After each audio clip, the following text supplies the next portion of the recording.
Salut les preppers, alors j'espère que vous m'entendez bien parce qu'il y a un peu de vent, donc j'ai tenté d'utiliser mes oreillettes avec le micro pour voir ce que ça donnait. On va voir, on va voir. Donc voilà, je voulais vous faire une petite vidéo pour vous présenter un petit peu tout ce que j'avais foutu pendant ces quelques jours. Bon, mis à part que je vous ai fait des vidéos quand même, j'en ai fait pas mal. J'essaie de faire à peu près une vidéo par jour, voire tous les 2 jours. Donc c'est pas mal de taf, mais ça me fait plaisir, c'est super plaisant. Vous êtes super réceptifs sur les vidéos, ça me fait plaisir, j'ai beaucoup de retours. Donc voilà, donc c'est vraiment cool et continuer comme ça fait plaisir.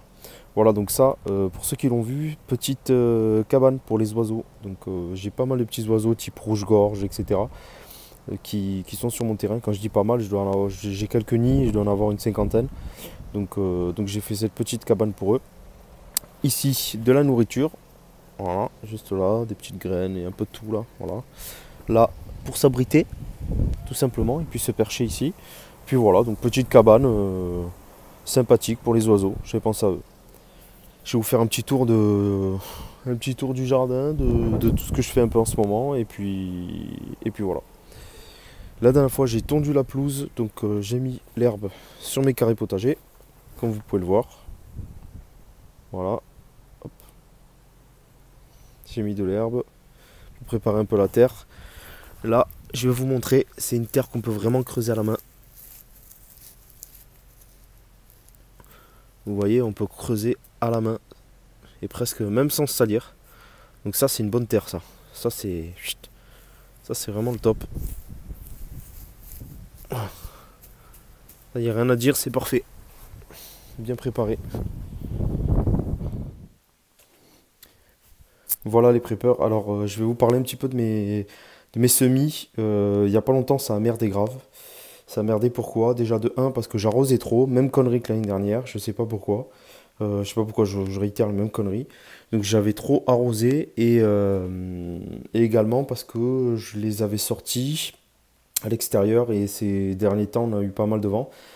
Donc les tiges se sont cassées à la base par exemple, elles se cassaient et donc voilà, j'en ai plein qui sont morts comme notamment les plants de courgettes, les plants de melons, etc. Voilà. Là. Je sais pas si vous le voyez. Voilà, ici, voilà, ça se casse et après, forcément, il meurt, hein.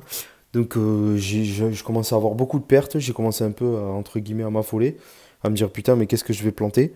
Donc au final, j'ai replanté. Et en l'espace de quelques jours, comme vous pouvez voir, j'ai plein de petits pousses là. J'ai des tomates, j'ai beaucoup, beaucoup de choses. Là, j'ai melons, j'ai courgettes qui sont en train d'arriver. Donc voilà, j'en ai replanté pour essayer de rattraper le coup. Ceux qui ont bien tenu, c'est les plants d'aubergines, comme vous pouvez le voir, de poivrons, etc. Voilà, là il y a un plant de poivrons. Voilà. Donc, euh, donc voilà, je voulais vous montrer.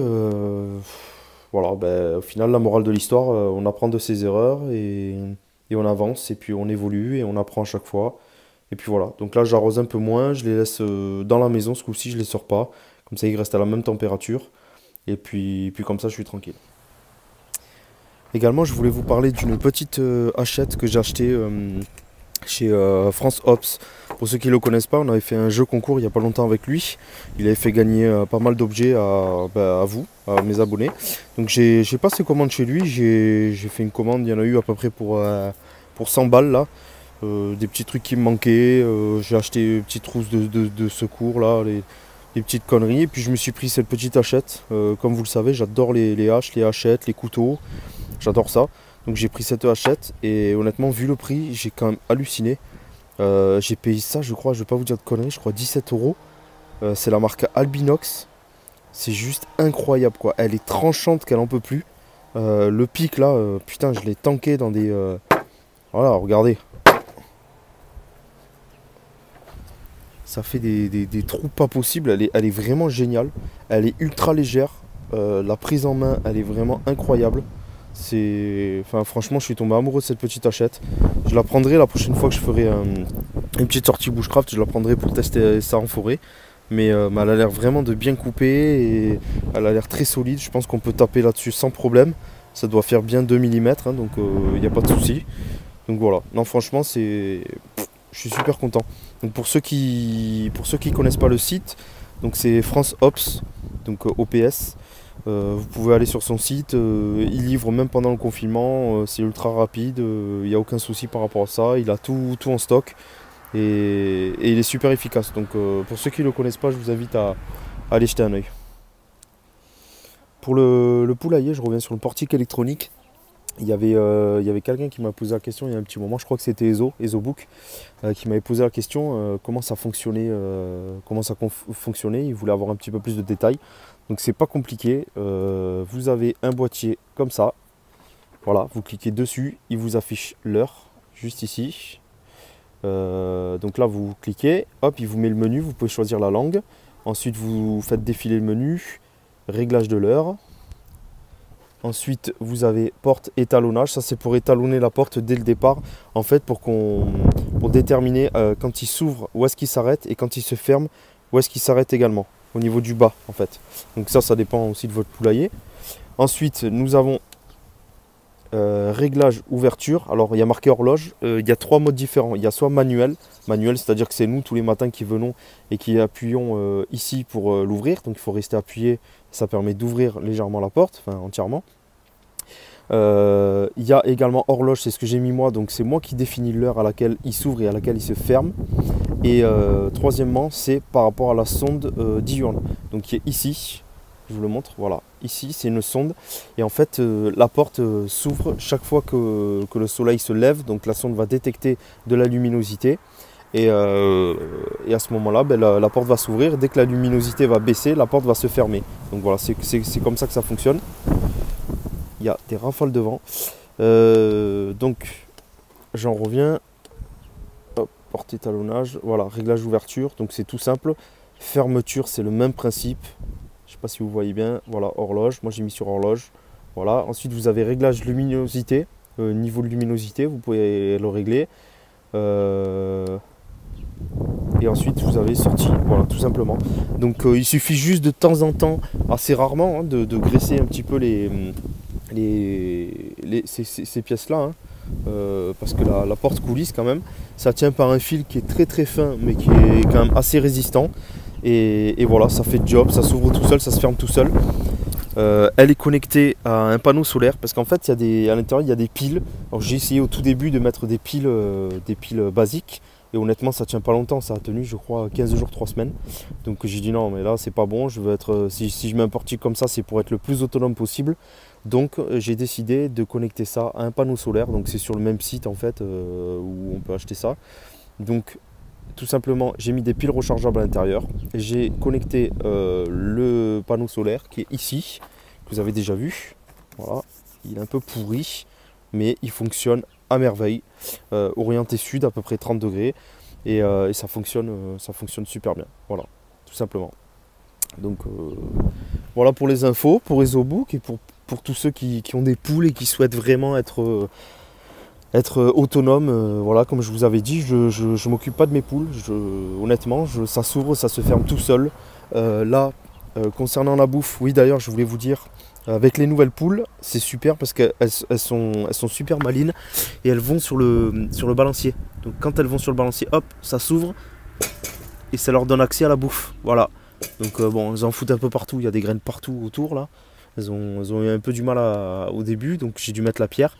Mais maintenant, elles n'ont plus besoin de la pierre, elles vont juste dessus et avec le poids de la poule, ça se soulève. Comme ça, j'ai les autres oiseaux qui viennent pas manger ici. Et c'est pour ça que je leur ai fait leur petite cabane avec leurs graines là-bas pour pas tout mélanger.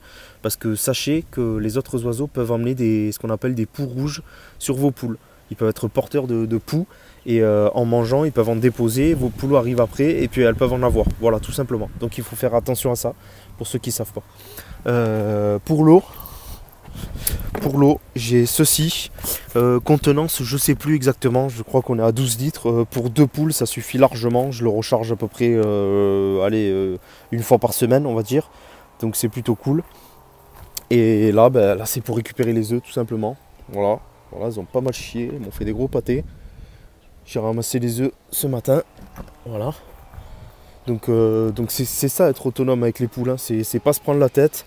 Voilà, moi j'ai pas envie de me prendre la tête, j'ai envie de ramasser les œufs, mes poules sont en bonne santé, je passe quand même assez régulièrement parce que bon, ça m'occupe et ça me permet un peu de prendre contact avec elles et voir si tout va bien, etc. Mais je m'en occupe pas, je change la paille une fois par semaine, je fais rien quoi, je fais rien de spécial. Donc ceux qui disent que ça prend du temps d'avoir des poules, c'est pas vrai. C'est pas vrai. Voilà. Donc au moins vous avez l'info. Alors également je pense à un truc, là j'avais acheté cette longue vue là. Euh, ça fait quoi? Ça fait peut-être, je sais pas, 6 mois que je l'ai à peu près. Je l'avais acheté pour l'observation des animaux, voire l'observation du bipède en cas d'attaque ou quelque chose comme ça. Donc super intéressant, je l'avais pas payé cher, elle était en promo, j'ai eu beaucoup de chance. Je l'ai payé à 50 balles. Honnêtement, pour 50 euros, je suis assez impressionné. La qualité, elle est exceptionnelle. La finition, elle est top. Donc, on peut faire pas mal de réglages. C'est une 1540 x 50. Donc top. Elle est vendue avec sa petite pochette de protection qu'on peut prendre en bandoulière et avec son trépied. Donc, pour observer les animaux dans la nature ou quoi, c'est vraiment super. Donc, voilà, je voulais juste vous en parler. Je suis super content de ce matos. Je vais vous montrer l'optique. Voilà l'optique. Il est vraiment top. Franchement, rien à dire. Donc j'en suis vraiment super content quoi. Et pour finir les preppers, bah, je vous montre la petite table basse que je viens de faire. Je viens de réaliser avec l'aide de ma compagne. Donc il nous manquait une petite table basse pour mettre entre les transats, étant donné qu'en ce moment il fait beau. On se disait merde, il n'y a pas de transat pour poser, il n'y a pas de, pardon, il n'y a pas de table basse pour poser les bières. Donc c'est chose faite. On l'a fabriqué comme d'habitude en bois de palette. Ça nous a coûté que les vis.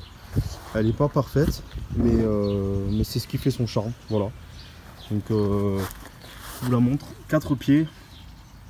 Voilà. Petite table basse. Rien de plus simple à faire. Elle est toute poncée. Je pense que je vais la vernir comme ça elle tiendra bien dans le temps. Et parce que sinon le bois de palette qui est fait en sapin, ça a tendance à noircir quand même avec les intempéries et tout. Donc je pense que on va la vernir pour la garder longtemps. Voilà, donc les preppers, c'est la fin de la vidéo. Si vous n'êtes pas encore abonné, n'hésitez pas à vous abonner. Mettez un pouce bleu vers le haut si ça vous a plu.